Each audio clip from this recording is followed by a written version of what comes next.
कथा के अनुसार माता सीता बाल्यावस्था में अपनी सहेलियों के साथ बगीचे में खेल रही थीं। वहीं बगीचे में एक तोता का जोड़ा पेड़ पर बैठा था। तोता का जोड़ा भगवान राम और माता सीता के बारे में बातें कह रहा था। उनकी बातों को सुनकर माता का ध्यान उन पर गया। मादा तोता बोल रही थी कि अयोध्या के राजकुमार राम काफी प्रतापी राजा होंगे, उनसे माता सीता का विवाह होगा। तोते के मुख से भावी पति का नाम सुनकर माता सीता अचंभित हो गईं।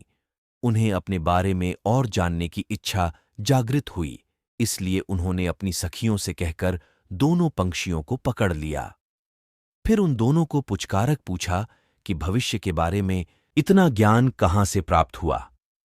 तब पंछियों ने बताया कि इससे पहले हम महर्षि वाल्मीकि के आश्रम में रहते थे, जहां हर रोज राम और सीता के जीवन के बारे में बताया जाता है, इसलिए उनको दोनों के बारे में हर चीज कंठस्थ याद हो गई है।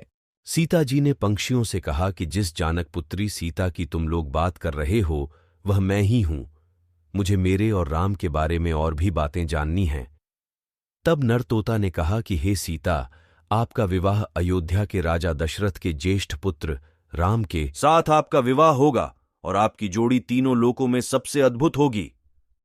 सीता जी सवाल पूछती रहीं और दोनों तोता जवाब देते रहे। सीता जी ने कहा कि जब तक मेरा विवाह नहीं हो जाता तुम दोनों मेरे साथ राजमहल में रहोगे और तुम वहां सारी सुख सुविधाएं मिलेंगी। सीता जी की बात सुनकर तोता का जोड़ा घबरा गया। तब नर तोता ने कहा, हे जनकपुत्री, हम गगन के पंछी हैं, इसीलिए पिंजरे में बंद रहकर हम जीवित नहीं रह पाएंगे, इसलिए हमको आजाद कर दीजिए। तोते ने इसके लिए बहुत याचना कि तब सीता जी ने नर तोते को छोड़ दिया, लेकिन मादा तोता को नहीं छोड़ा और कहा कि यह मेरे साथ रहेगी। नर तोता ने कहा कि मेरी पत्नी गर्भवती है, इसलिए ऐसे समय पर उसको जाने दें। हम दोनों एक दूसरे का वियोग सहन नहीं कर सकते, इसलिए आप मेरी पत्नी को जाने दें। लेकिन सीता जी ने उसकी एक न सुनी।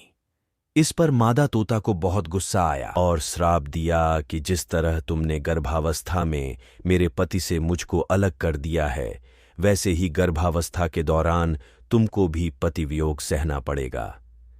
इतना कहते ही मादा तोता ने अपने प्राण त्याग दिए। मादा तोता के प्राण त्यागने के कुछ समय बाद नर तोता के पत्नी वियोग में प्राण चले गए।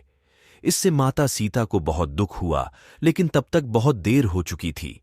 बताया जाता है कि अगले जन्म में तोता वही धोबी था जिसने माता सीता के चरित्र पर उंगली उठाई थी, जिसके बाद भगवान राम ने सीता का गर्भावस्था के दौरान त्याग कर दिया। तब माता सीता महर्षि वाल्मीकि के आश्रम पहुंची और वहां उन्होंने लव कुश को जन्म दिया।